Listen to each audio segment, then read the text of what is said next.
Hello and welcome to a brand new edition of Keefer's Corner. I'm Jeremy Nygaard. That's Nick Pack. That's Coach Dan Keefer. Coach, how are you doing tonight? I'm doing great. Fantastic. Yeah, I mean, after the first level 4 win, state semifinal win in the last 30 years for the Blackhawks, I'd imagine you'd be feeling pretty good. Friday night trip to Medford to play the previously undefeated Winneconne Wolves. Blackhawks early and did enough then after that initial rush to leave victorious by the score of 40-16.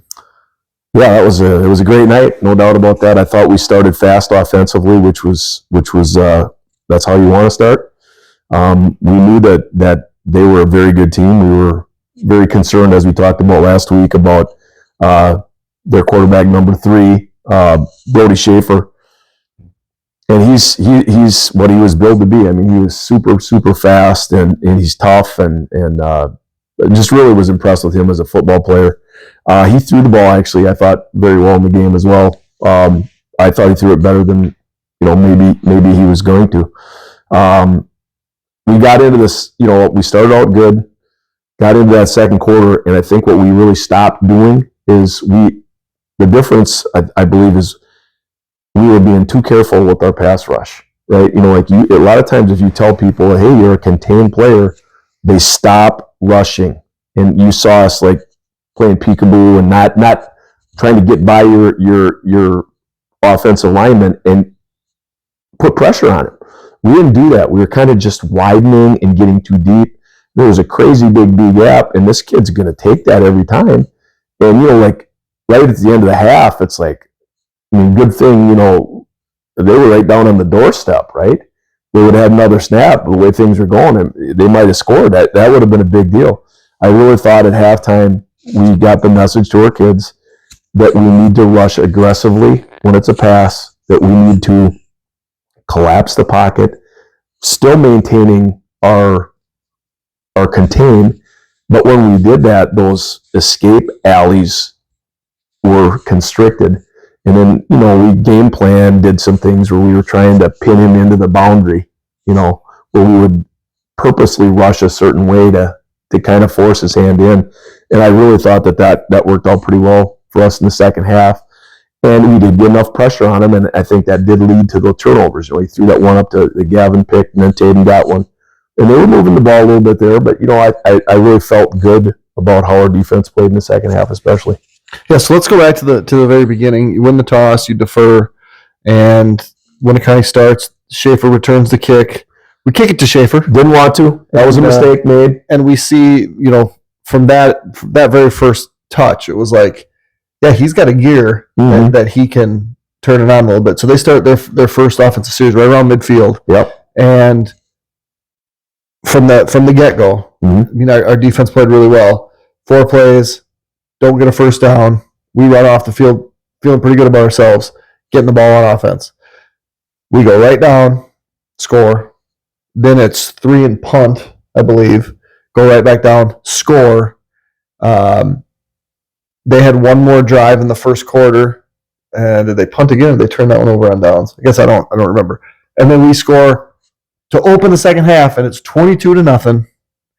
And you were away from our fans, right?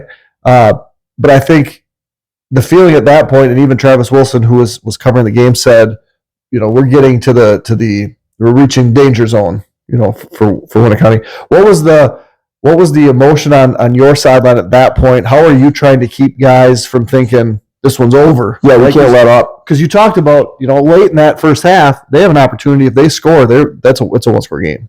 Absolutely. And so how do you, at that point, 22-0, things are going really, really well.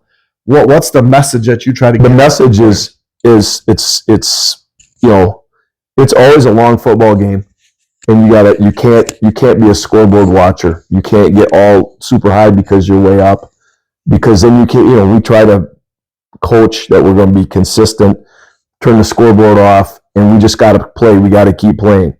And I'm not saying that we let off the gas, but I felt like we lost a little bit of aggression, particularly in the pass rush when they started this have success. I felt like he was able to escape and they're a talented team. I mean, they won all their games. This is a good squad.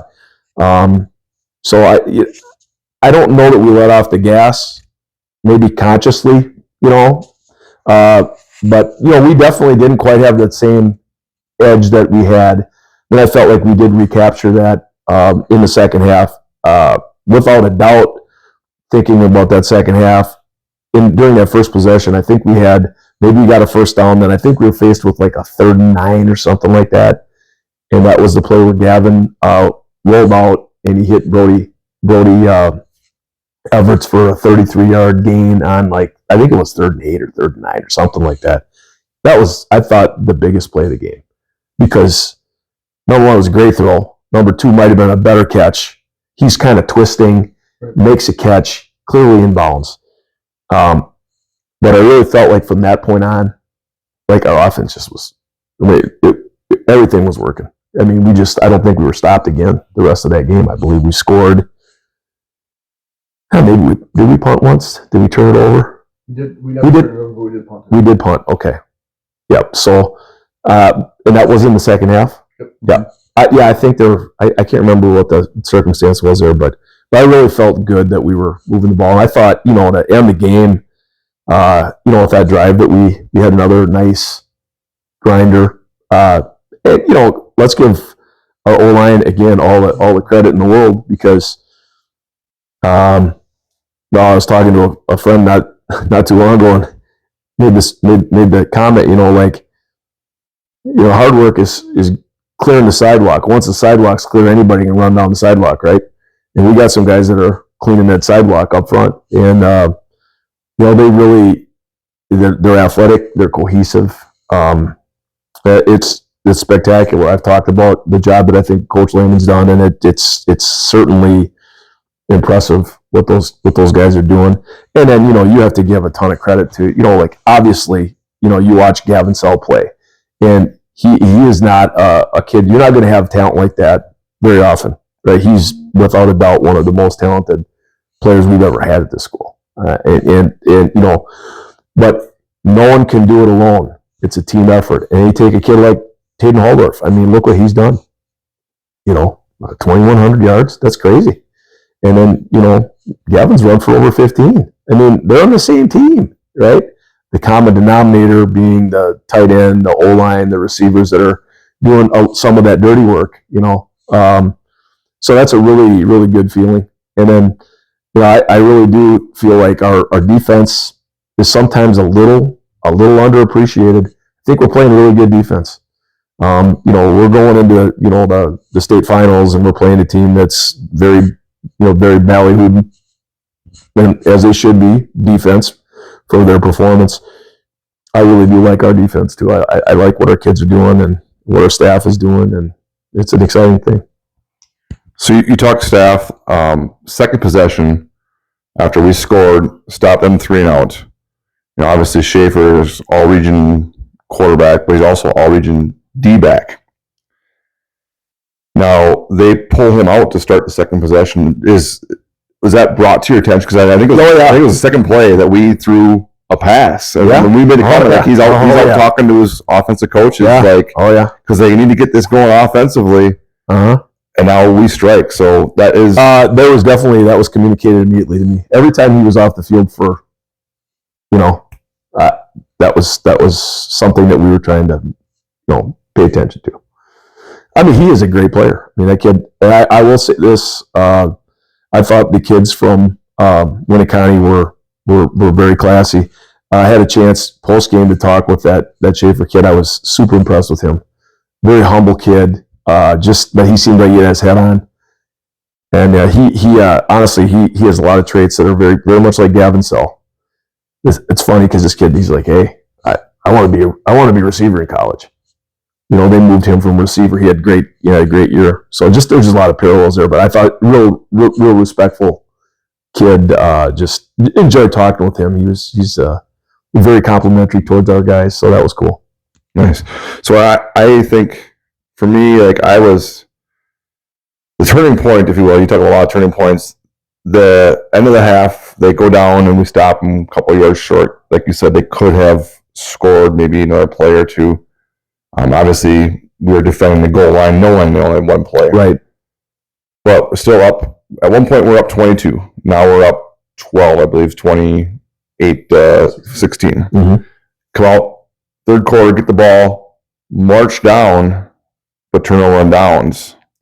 They come back down 12, march down. I want to say they got to 25, was 1st and 10.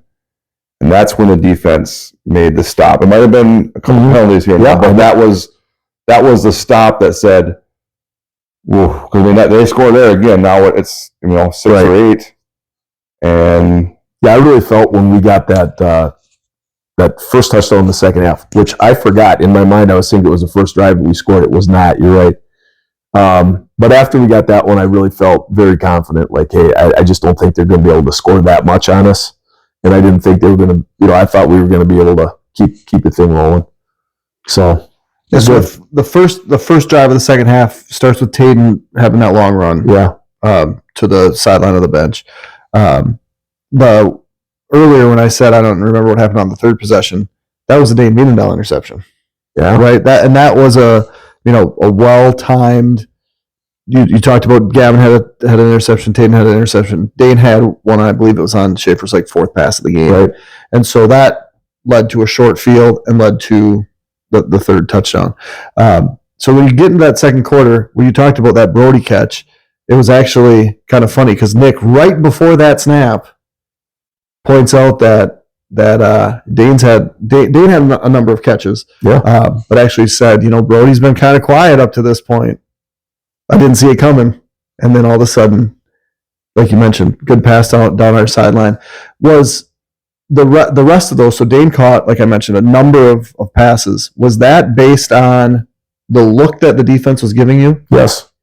And so was that here's what we're going to run, but then Gavin, you have it's that simple. Yep, it is. It's literally kind of like backyard football. Numbers, space, and leverage. Just, hey, take a look at it. You think you can get it there? All right. If not, then we're going to run it. And so then, Dane I think he had, ended up with nine offensive touches in the interception. Okay. And he looks better the brighter the lights get. I think we've seen guys, kind of not want that spotlight, not necessarily our guys, but you've seen games where guys just don't show up. And I feel like he's showed up in our biggest games big time. And that's not the first time we've pointed that out. He played unbelievably well against Ellsworth. He played great against Prescott. And now, in the state semifinal, one of the biggest games for him to have, again, another huge game it's great, And so we've talked about Gavin, we've talked about Dane. And you mentioned, Taden having 2,100 yards, 197 against Winneconne. And it's kind of funny because I had said a number of times, kind of a slow start for Taden. Right, Gavin was doing his thing. Runs into the kid in the end zone, stays down on the turf for a while. I think everybody in the western side of the state held their collective breath. Right. And then we didn't see as much Gavin after that because little bowling ball is just going to come through and run through the linebacker. I also think Taden gets better as the game goes on. He's a physical kid. And I think our deal wears people down. And I would be, he is, knock on wood, he is fantastic with ball security. I don't know how many touches he's had this year, but it's a lot of them. And you know how many fumbles he has? He has not fumbled the ball one time.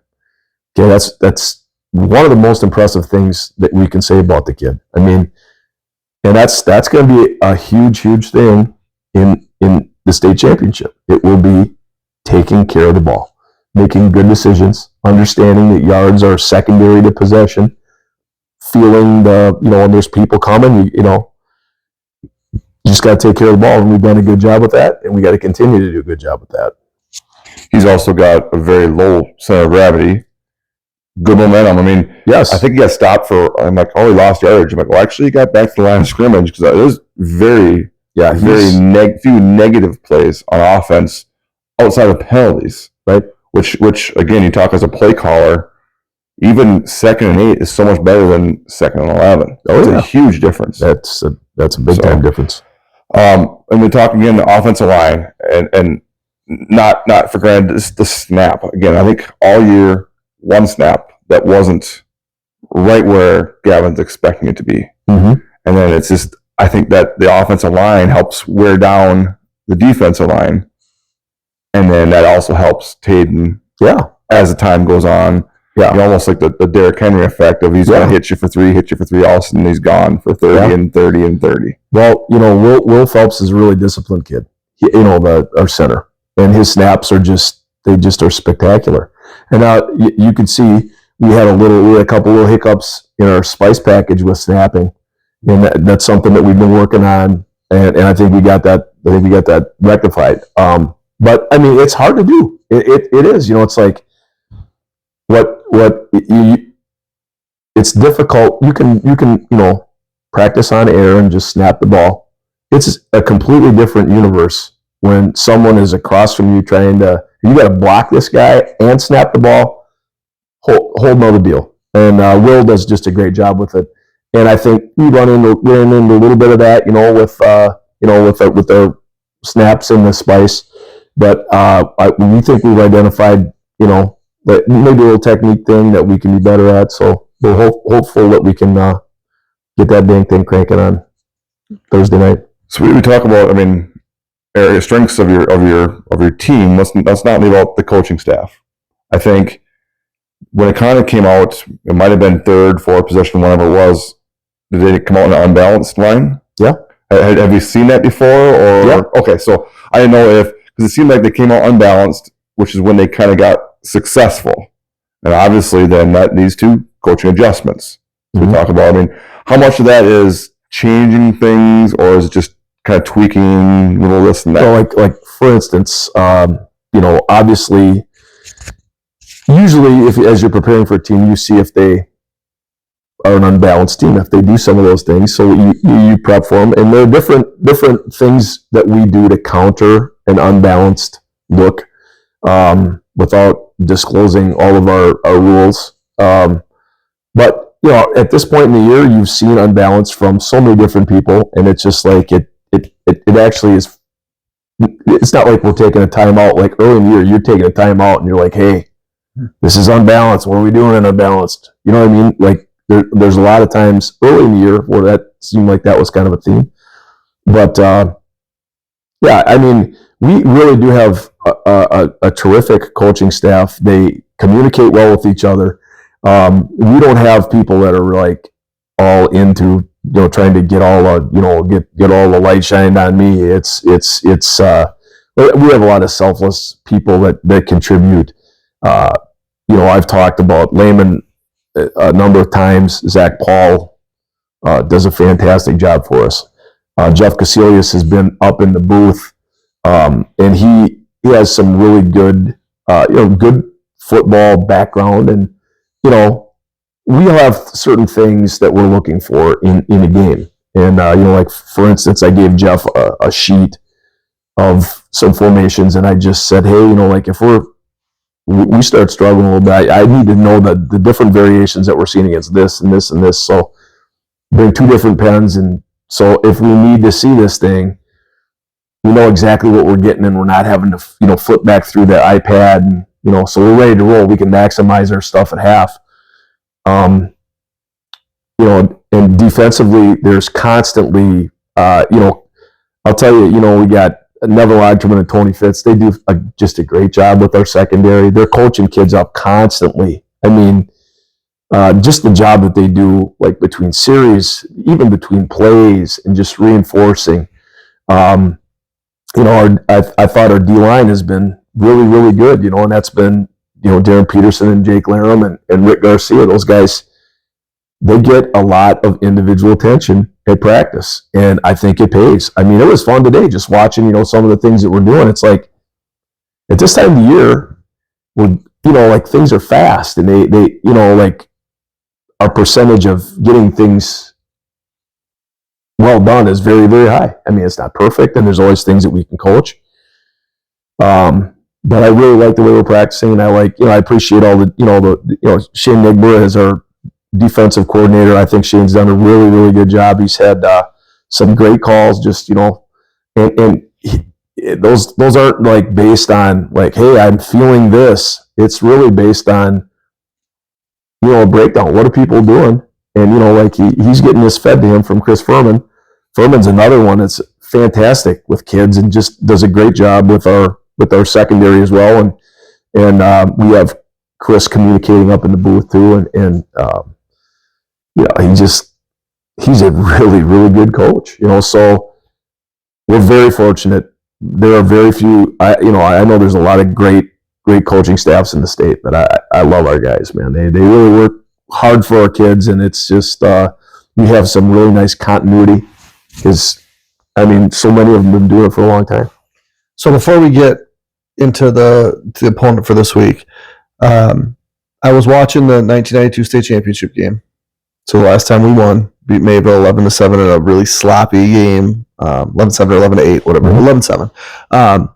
There was, I think, 13 turnovers combined. Wow. But when I was watching yesterday, the part that really got me was when it looked like your son was on the sideline, and it turned out that it was you. Yeah. And so I took a still picture, which I'll see if I can get into the show right now. Mm-hmm. So you were down there in 1992, and then I assume in also 94. 94, yeah. What parts of, aside from the game, or even the game, like what really do you remember? What sticks out? 30 years ago, 32 years ago, you were just a young buck, lots of hair, wow, and some sweet gloves. Yeah, those gloves were crazy. I laughed when I saw those gloves. I'd never seen that. Well, obviously, no one had seen that picture before because you just froze it in video. But no, I do remember just being really, it's cool when you win a state championship. It's really cool. Like I remember just seeing guys being really happy for guys, tears of joy. Just so happy, so excited. And that's what I really remember about it. And I do think, I think that was probably my 92. That was probably my second time being at Camp Randall ever. So that was kind of neat too. You've been there about 100 times since now? I've been there a lot of times since, but it looks a little bit different. It does look a little different. It does, yeah.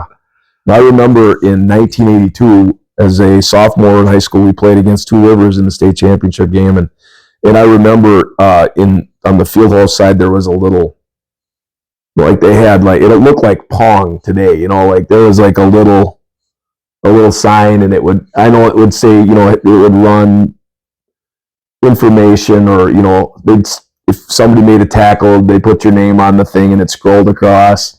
And I remember just thinking, wow, that's crazy. You look at high school football today, look at that scoreboard we have, and it's unbelievable. So 82 Rice Lake, then 92 as a coach, 94 as a coach. Yep. Now this year you go back, head coach, and then the next day, Rice Lake. Yeah, the Warriors are down there again. They're doing a Division II, right? Which is super impressive because I think I don't know if next year their enrollment is supposed to be like 650. Well, they ain't moving down. Well, no, they're not, but they do a great job. It's good staff up there. Speaking of that, and we don't need to talk about it, but did you do the math on this tournament performance, these points? I don't know what you're talking about. So you got 2 last year. I got you. Yeah. And Wayne gives you 4 and bumps us up a division? Yep. That's a good problem to have. Yeah, for sure. Yep. Because Lacrosse Logan was the team that came out of the region, and I think they played a close one with Ellsworth. Right. So, it's not like D3. Well, it varies. There's some years D3 is super tough. Some years D3 is, right. And you could make the same argument. Some years Division 5 might be even tougher than Division 4. That's happened before. Right. Doesn't usually happen, but it could happen. Right. Sound Stratford is going to be a fun D5. That'll be good ones. All right. So looking forward to Thursday. A whole bunch of, you got a packet of information about this game, which is a little bit more than the last game. But we're going to go down there. We're going to play a football game against the first private school that we've ever seen in the playoffs. I think we played Regis before. I think we played Holy Angels out of the cities back in the 80s. But for the first time, we're going to see a private school in the playoffs. Racine St. Catherine's, undefeated. What do we know about our opponent? Well, they're a really good team. They're I would say they're the best defense that I've seen on film this year. They are very big up front. They are also very athletic. They have some players at the end that are one in particular, number 11. He is he's not like crazy fast, but he plays with his hands very well, and he's strong, long kid. He'll be a handful. They have some really big kids up front that move pretty well. Their secondary, I was very impressed with their safeties. Those guys they're not huge. They're like 5'10", 170 guys, but they'll hit you. And they have a lot of speed, a lot of team speed. They get to the ball quickly. They're aggressive defensively. They're going to blitz a lot. So they're going to be, shoot, they've given up. I thought it was like 65 points in 13 games. And their most recent, or no, maybe that was level 3. They beat Lake Mills 14-19. That's the only time anyone scored 14 on them. It's been 0, 6, or 7 every other game. So they've been consistently very, very good on defense. Offensively, they have speed. They have what I would call a dual threat quarterback. Number 1, I can't remember his name right off the top of my head, but he is in the mold of a Brody Schaefer. I'm not saying that he's Brody Schaefer. He's not as big as Brody is, but he's definitely a kid that can make a lot of plays with his legs. And they throw the ball quite a lot too. They have good skill. Number 7, one of their receivers, he's I think one of the best basketball players in the state, I've been told. He is very fast, right? So we're going to have to definitely be aware of him. What they're doing? They run a lot of zone. That seems to be their primary run thing, and it makes a lot of sense when you're. Hey, they're going to win the program. You want to look through the program and you look at their O-line 6'4", 280, and all these guys that are big, And are they good? Yeah, they're good. I would say that we've faced offensive lines, in my honest estimation, that have been better than this offensive line. Not to say that these guys aren't good. They have good skill. I think that it will be a very interesting matchup for us because I feel like we're going to be a lot more athletic, and I think we're going to be a little faster than their defensive line. And then it's going to be a matter of us, being able to shut them down. I would say they're a good offensive team. I would honestly say that what really jumps out when you watch them is how good they are on defense. Again, maybe the best defensive team in the state, and a very good offensive team. Does that make sense? I'm not trying to, suggest that they're not good. They're good. They're a really good team, and we're gonna have to play well. And I expect our kids are gonna compete, and I expect our kids are gonna play very well. So it's gonna be a very fun night. And obviously, you get to this level, you're going to be facing a good team, no matter who it is. No doubt. You're facing someone good. You've been down that gauntlet, if you will, the last couple of weeks. Where sure. Let's go back even to freedom. It's a play here, a play there could have changed the freedom game. A play here, a play there could have changed the Winneconne game. Sure. And a play here or there could likely change the game on Thursday night. So, is a lot of that kind of talking to your mindset, the advantage you've kind of had the last 2 weeks. You were down 14-0 2 weeks ago. Mm-hmm. You're up 22-0 last week, and in both scenarios, one scenario you came back and kind of dominated the second half to win somewhat convincing, and then last week you held off and then pulled away late, somewhat convincing. So that kind of helped being both aspects there of yeah. If for some reason you're down early, but hey, we've been here. Yeah, I don't feel like our guys are gonna. I feel like we understand. That's what you have to do. You just got to keep playing, play hard, and be resilient and be confident in what you can do and what you have done. And it's not like blind faith because we've seen it, we've done it, right? Those guys know that what they're capable of doing. So yeah, I feel like we have a team that's not lacking in confidence. and they're going to stick with it, and they're going to be resilient because that's what we're doing.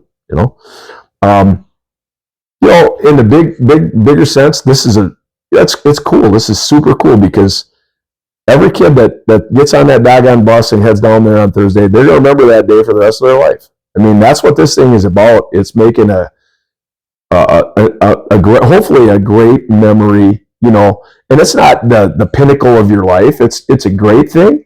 There's going to be so many big things for these guys beyond that, but yet it is an important thing, and you got to enjoy these moments in life, and you're going to remember that forever. And and I just think it's a cool thing because I just think of how much the community has embraced this. I was struck last week because I was talking with a couple different people, and it just hit me a couple different times where people were referring to them as our boys. Mm-hmm. Our boys do this, and our boys do that. It's like that's exactly what you want. You want people to feel, like we are, it's our team, our community, and I certainly feel that, and I very grateful for the folks that do that, that are following us, and there've been people that are, they've been helping us out too. Obviously when you travel, it's believe it or not, we're going 5 meals on this trip for the kids, right? 10:30 on the way down, then we're going to do a pregame meal. They'll be starving. We're going to have to get them, we'll get them pizzas, I suppose, post game, and we'll have to give them breakfast. We're planning to go to the Division III game Friday morning. That'll be fun to watch. And then we'll head back, and then, by the time we're halfway back, they're going to be starving again. Got to get them another, but that's good. I mean, that's it's nice that we're going to be able to, do that for the kids. In our community, when you think about these last handful of years, right, we've had, and I'll probably forget a sport, we've had individuals go down in tennis. Yep. Right? We've had individuals go in wrestling and win. Yeah. We've had boys hockey. Yeah. Boys soccer. We've had Team wrestling as well. Team wrestling. Girls softball has gone down a number of times. Twice in the last handful of years. Girls basketball for the first time last year. I'm obviously a huge basketball guy, but there's nothing, in my opinion, that brings a community together like a football team that has success. And you have that success in the fall, and you can kind of ride that wave. It makes a difference. For the whole school year. I think it does. I've always been a big believer that your football team has a chance to make your school better by, hopefully by the way you act, the way you treat people. You can set the tone and really make a difference in your school. And that's one of the big values I think there is in having, high school football or high school sports, because you're hoping to, teach things through sport that actually are bigger than sport. And that's I think why it's really important actually for our country. Another cool kind of storyline with this team is obviously Gavin Sell.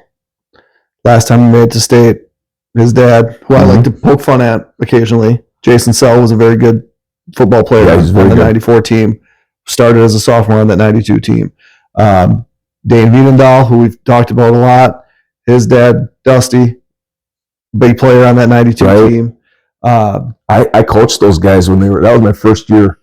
I was coaching freshman football. Dusty, I believe that was my first year with Dusty was because he was older, right? He was.